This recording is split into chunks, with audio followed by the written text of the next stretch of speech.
Hi, I'm Janet Kohl, and welcome to Restoration of Spirit. On today's show, we're going to be talking about the restorative powers of walking, and we're going to be meeting with Nnamdi Ugbaja, who not only walked himself right into shape, but walked himself into a career.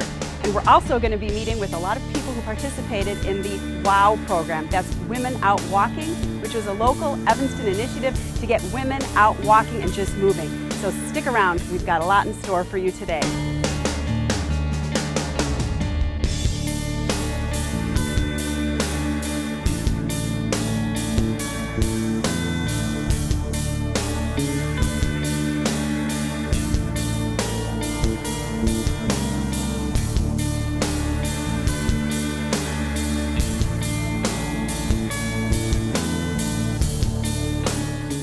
Restoration of Spirit is a show about living a healthy, happy, and whole life.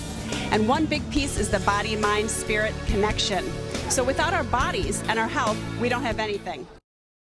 If I ride, I will know the way the trees smell after the rain. I will grow a heart so strong that hospitals will take Tuesdays off. If I ride, road rage will turn into laughter, and oil tankers will haul chocolate milk.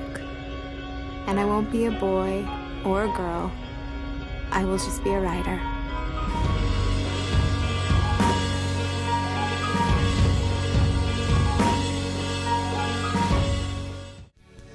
I'm here today in Evanston, Illinois at a local event called Women Out Walking.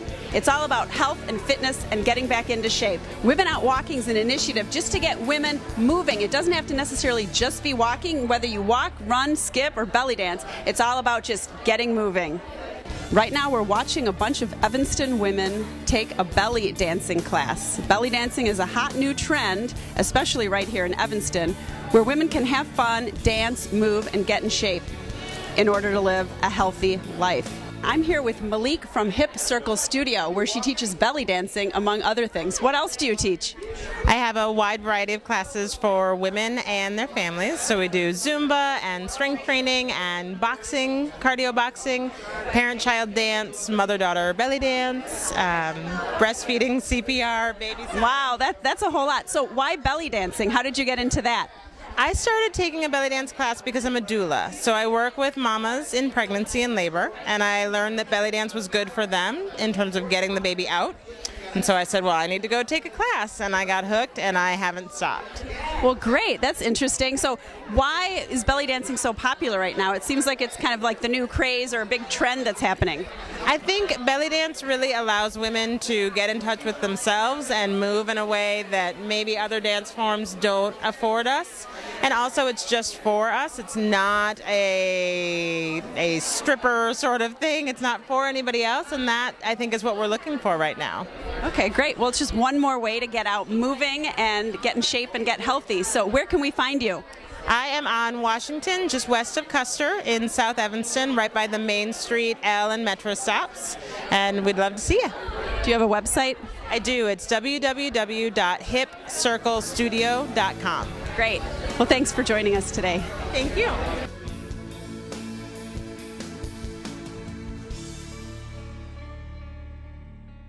We just saw a great performance by the Line Dance Divas. I'm with a mother and daughter team here, Annette and Candace from Line Dance Divas. What exactly is Line Dance Divas? Well, Line Dance Divas is a group of ladies from 24 to 60 that get together. It's an exercise dance. It's my daughter's baby here, and we meet on Saturday and Sundays at the Levy Center. For more information, please go to linedancedivas.com. So what exactly do you do at your, is it a group? It's a meeting? You just get together and dance? It's a group of ladies with vibrant energy, and we get together on Saturday and Sundays, and we do the latest line dances of hip-hop and R&B. Great. And for those of us who don't know, what is a line dance? Line dance are kind of the line dances that you might do at weddings, like the electric slide, one of the old ones that everybody would know, and some of the more modern dances. It's great cardio. Okay, great. Well, everybody knows what that is. Absolutely. And I love your shirts, and they're very flash dance. How you cut them, isn't that Thank you. cute? Yeah. And look at the backs of their shirts. Turn around.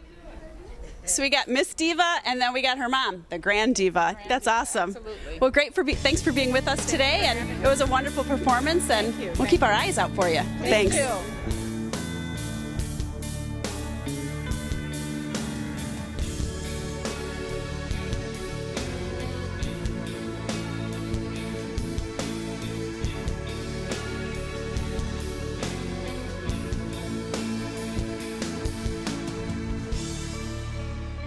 talking to the City of Evanston's Health Director, Yvonne Thomas.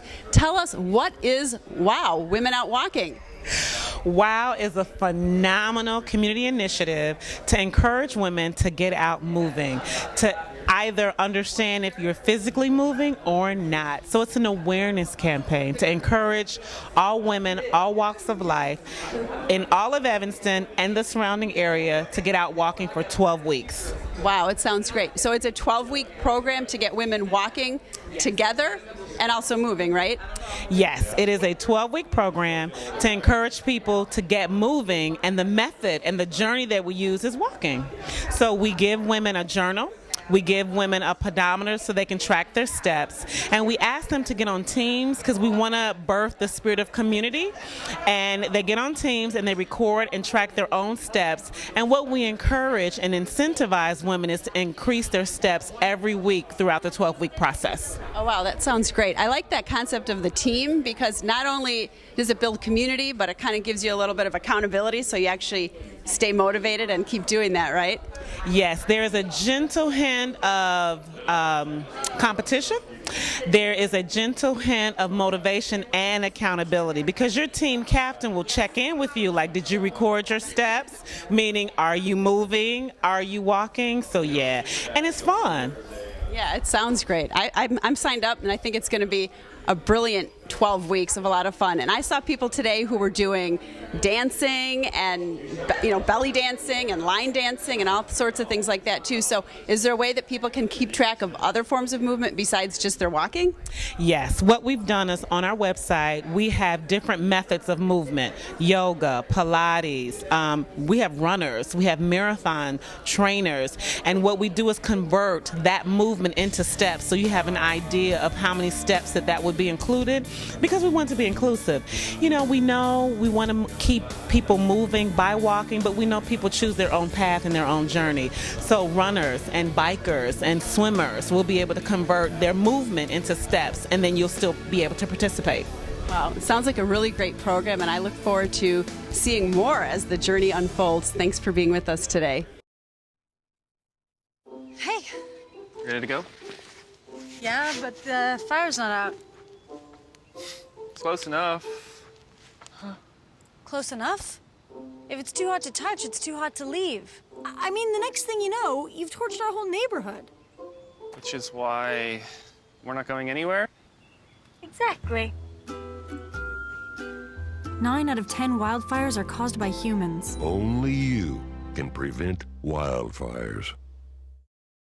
If I ride, I will know the way the trees smell after the rain. I will grow a heart so strong that hospitals will take Tuesdays off.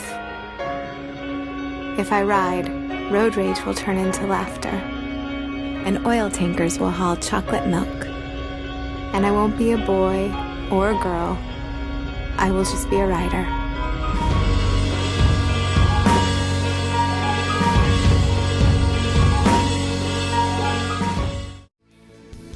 And I'm here today with Tony, who's a chiropractor at the Wellness Revolution. And Tony's going to tell us some benefits to exercising. I think, the lecture I just gave, when you talk about exercising, you literally reduce your risk for every single chronic disease that's out there. So not only do you reduce chronic diseases, so heart disease, cancer, stroke, diabetes, but I think you look at improvements as well when you talk about libido, you talk about energy, you talk about mood. I think the literature is super clear that kind of like when you're vitamin D deficient, you get rickets, or vitamin C is scurvy. I think what we're seeing in our society right now is we're very movement deficient. And that's where we see things. When you're movement deficient, you get heart disease, you get obesity, you get cancer, you get stroke, you get diabetes. And those are the things that happen from lack of movement. So obviously when you start moving, a lot of your risk factors for those things go down. Well, obviously we're here today talking mostly about walking, but really any form of exercise is going to improve our overall health. What's a good way that somebody can just get started with exercise? I mean, literally, again, something's better than nothing. So if you just start with 5 minutes, as opposed to, you can't take someone who doesn't run and put them in a marathon. Meaning, I can't take someone who doesn't walk and say, hey, go walk 3 hours today, or go walk 3 hours this week. Literally, if you can just start with 5 minutes a day. For some of my patients, I literally just have them put on gym clothes, stand outside, and that's all they do, but it's a start. They're doing something that they weren't doing before, and they're moving in that right direction towards health. Yeah, that's good. Something is better than nothing.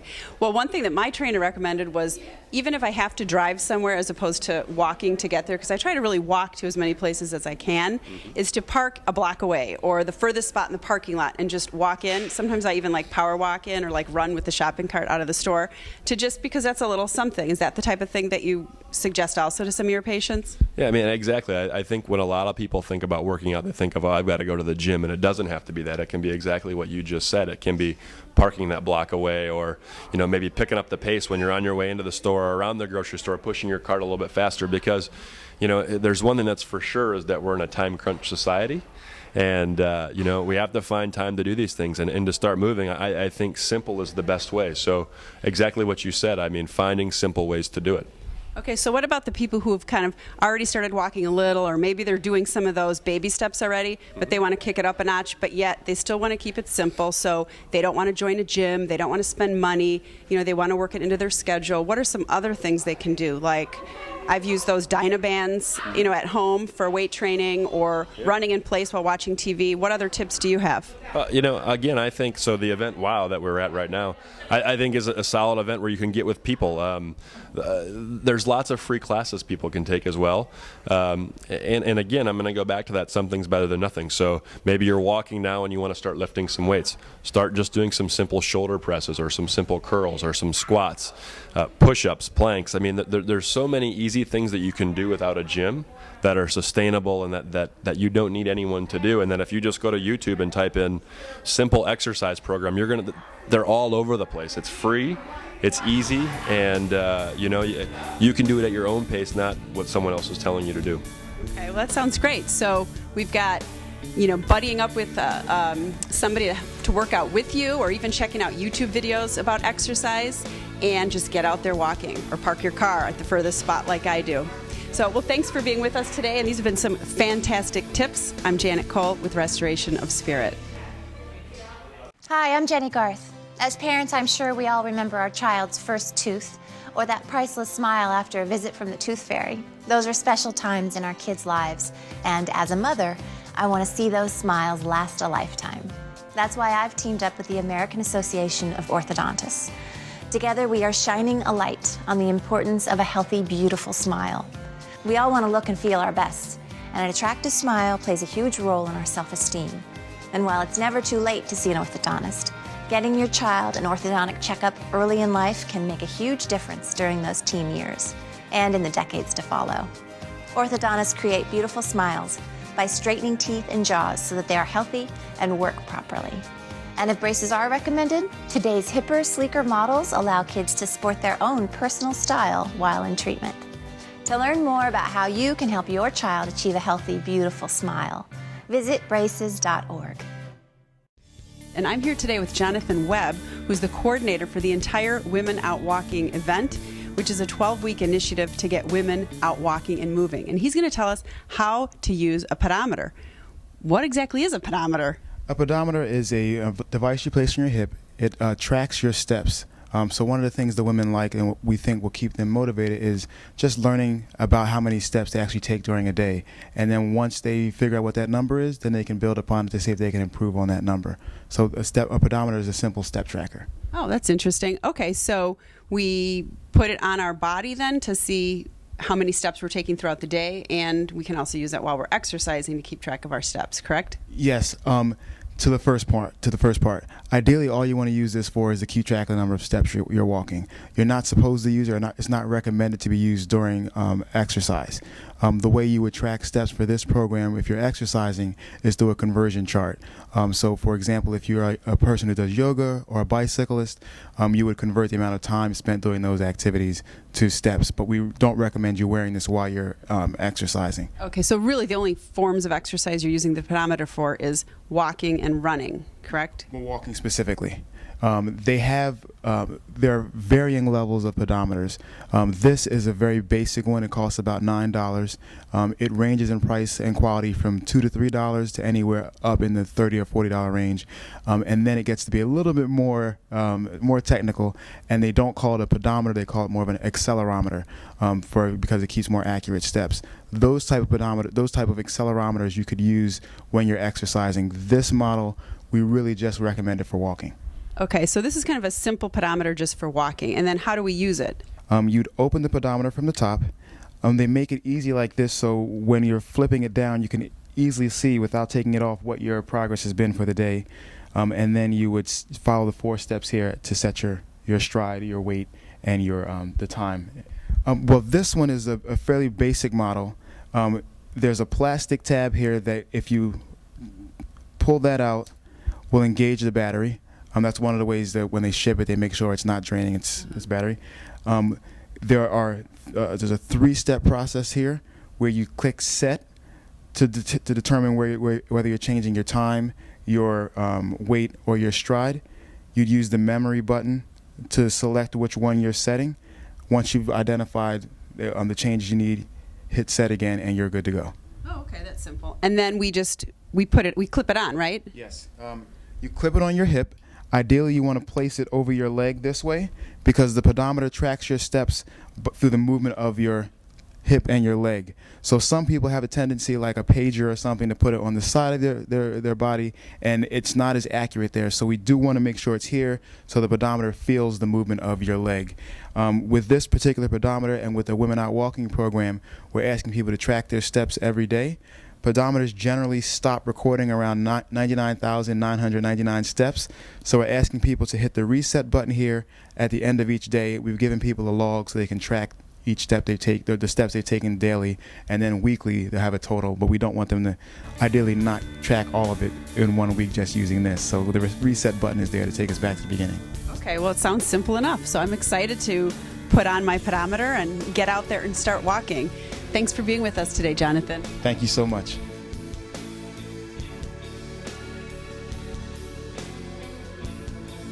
Hi, Nnamdi. How are you? Great to see you today. Are you ready to go walking? Yes, I am. All right, so am I. We have a beautiful day just for our walk. Awesome. But before we start that, you're going to tell us a little bit about the benefits of walking and how you got started walking. So what's your story? Can you tell us a little bit about it? Well, I was overweight. I was 285 pounds.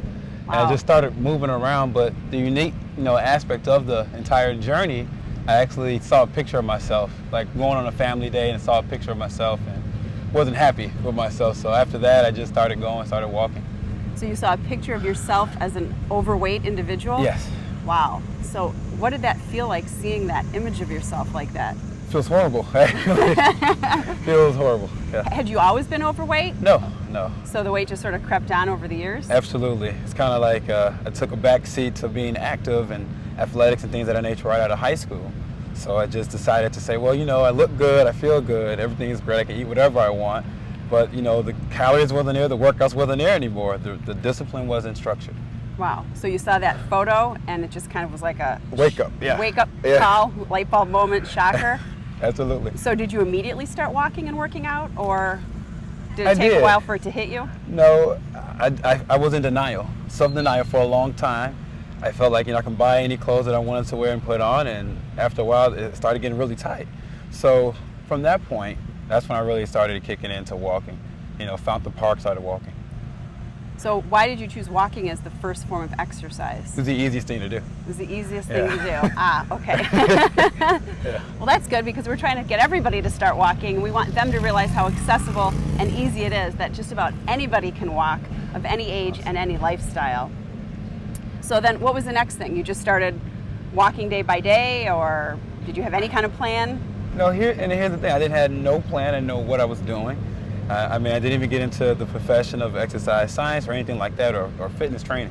I just started walking, and from walking I was still eating bad foods. I was eating my processed pizzas and, I walked today, so I justified that, and I really wasn't living a healthy lifestyle. Interesting. But actually, just through repetitive range of motion, going every single day walking, I started, this really wasn't agreeing with the body and the mind at the same time. So then what was the next thing that made you realize you had to change the exercise a little bit more and change your eating habits? I felt bad. You still felt bad after walking? I felt bad afterwards. Like, I would go in and try to refuel the body with the same kinds of food, same kind of carbohydrates that wasn't agreeing with the body in the system. So a lot of times I would just feel bloated, I would feel very lethargic, and I didn't feel good in spite of using 30, 45 minutes walking every day. Wow, okay. So then did you start lifting weights? Did you start getting more interested in how to exercise? What was the tipping point there? I think I started going into more so running and jogging. I said, well, I feel that if I'm not getting the result on the scale and I'm getting a result walking, you know, the way that I was, you know, going about with the diet, I started doing more vigorous things. But I still wasn't making that leeway on my weight loss because I was still eating the bad same food. So. Okay. So it was really when you changed your diet on top of the exercise top of the walking. That the massive weight loss occurred. Absolutely. Okay. But at least the walking got you going, because if it wasn't even for that, you wouldn't have gotten to the next step. Correct. Right? Yeah, absolutely. So then how do you take it from walking to running to lifting weights all the way to bodybuilding to championship bodybuilding? Well, you know, once again, it's just more so the mind being changed, and then, you know, the spirit that goes along with it. So if somebody wants to start walking, or that's something that you're starting them out on, what are some tips that you can give us on just how to get started with walking? Well, we'll start definitely with shoes. I mean, because if you have poor shoes, you know, you're going to be inhabiting more poor muscle imbalances. So make sure we have great shoes and good socks to fit. So that way, at least we have the best hip support, feet support, knees and joint support moving forward into our walk. So it's not as challenging as it would be if you had shoes that's 2 years old and you're trying to go and walk. Right, okay. Yeah. And what are some other tips? Stretching. Stretching is very important. You want to make sure that you have proper blood flow and water flowing throughout the body so you're hydrated throughout it. Okay. If the water's not there in the body, your nutrients are not going to cells to make sure that you're walking correctly. Okay, great. All right, well, can you show us some of those stretches now, since we're going to get going in a minute? No problem. All right. So we'll start with basically a static stretch. Okay. So that's basically as simple as possible. We'll start with our feet together. We'll reach all the way down. If you're flexible enough, we'll go down and reach down with our hands flat, and we'll hold that anywhere from 10 to 15 seconds for a static hold. Okay? Then we release that hold. Nice and slow. Make sure the core is engaged so you don't round out that back. Okay? Okay. We'll take our legs spread out. We're going to open up our hip flexors here, transverse abdominals, the lower region of the abs, and then we're going to reach through all the way down. We're going to almost like where we're reaching for something that's not there in a sense, or you may have some grass like I do. We'll reach all the way through here and we'll hold that for a 15-second count. That's going to open up our hamstrings, hip flexors, and our transverse abdominals, which are TVAs. Okay, lower region of the abs. Then we're going to go here to our right. We're going to reach through on that leg. Make sure it's nice and isolated. If you have any ballistic movement in the knee, make sure you bend it a little bit so you don't have a problem with the ACL or PCL. So we'll go here, then we'll stretch it to comfort for 15 seconds. Good, then we'll switch, go on the other side. Stretch that for about 15 seconds. Good. Now I like to do something very good with our hips because the hips are so important, pelvis is so important. So I'll rotate here, then I'll hold that for about 10 seconds. Just to open up the hip flexors again and the adductors. Then we'll switch again. Good. Now we may need assistance of like a bench or something like that, just for our quadriceps. Go over here. Sure. Now, we'll hold here. We'll take one leg up. Good. And we'll hold for a 15-second count. Okay. That way, you know, everything is opened up and you're fine. Now, should your foot be pointed or flexed? Well, we'll flex it just to make sure we can reach all the way to the glutes. If we can get that reach all the way up, that's perfect, because then you're getting your transverse abdominals and the top of the quad stretched out. Oh, okay, I can feel that more now that it's... Now that my toe's not pointed, I can really feel it in my quad. There you go. So you want to reach up on that stretch. Very good. But once again, you want to make sure you're opened all the way up through. Okay? And then we relax. And then sometimes we'll take a bench here if we have a problem with bending over. So for an older client, we'll take a small bench like this or even a curb. We'll take our foot here, okay? And we'll try to reach as far as we can and bend that toe. That way we get the calf, gastrocnemius and soleus areas of the calf musculature opened up. And we reach it through just like that. Hold that for 15 seconds. You'll feel it actually in your IT bands on the side a little bit and your glutes as well. Then we'll switch out. We'll put the one leg here, okay? And we're gonna reach again. Then we'll hold that again for another 15 seconds. And then we're ready. So that's it? That's it. Okay, great. So it looks like there's just a few, what was that, 4 or 5 simple stretches? Absolutely. In order to be ready for walking? Absolutely. Okay. And then what are some other things that we need to keep in mind? Because my dermatologist told me that I should always wear sunblock when I'm out walking or running. Absolutely. Or wear a hat. And I should always stay hydrated. That's important. The body is 55 to 60% water. You gotta make sure you take in tons of fluid, and then the scientific principle about it is how much water you getting in per pound. So you have to look at your body weight, you multiply that by 0.5, and then you'll get your fluid ounces. You wanna take a little step further by cups, you divide it by 8, and then you round it up to the nearest number. And that's how you get your cups amount. But basically you wanna make sure your body is steadily replenished with good water and H2O. And the reason why you do that, because remember, the body's 55, 60%, and as well as the brain is 75% water. Huh, that's interesting. I never heard that formula before. I've always heard just 8 glasses a day, and it doesn't seem like I ever quite make it up to that amount. Exactly. It seems like a lot, but on a day like today, it's probably a lot easier to drink a lot of water. But absolutely. That's an interesting formula. I'll have to calculate myself out No and see problem. exactly what I really should be drinking. Absolutely. All right, great. Well, thanks for all the tips. Thank you. And it was great having you with us today. Absolutely. Walking not only restores our body back to health and wellness, but it restores our spirit as well. Because I think walking can be a meditation. I've heard it said that prayer is asking God questions, while meditation is listening for answers. So when I go for a walk, I like to ask a question that I need answered. And as I get into the flow of walking, very often those answers come to me. That's just another one of the benefits of walking. Some of the other benefits we learned today are proper shoes and clothes, and to always stay hydrated. So we hope you join us out walking.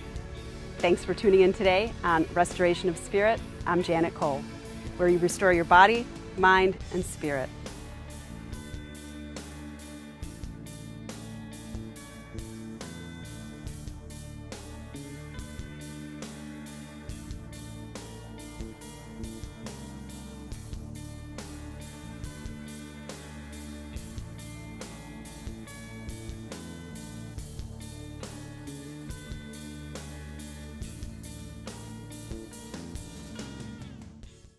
Packers, Vikings, Red State, Blue State. We come from different places. Uptown. But when we live united, we create real lasting change in the education, income, and health of our country. United. Real change won't happen without you. So give, advocate, volunteer, live united. Sign up at liveunited.org.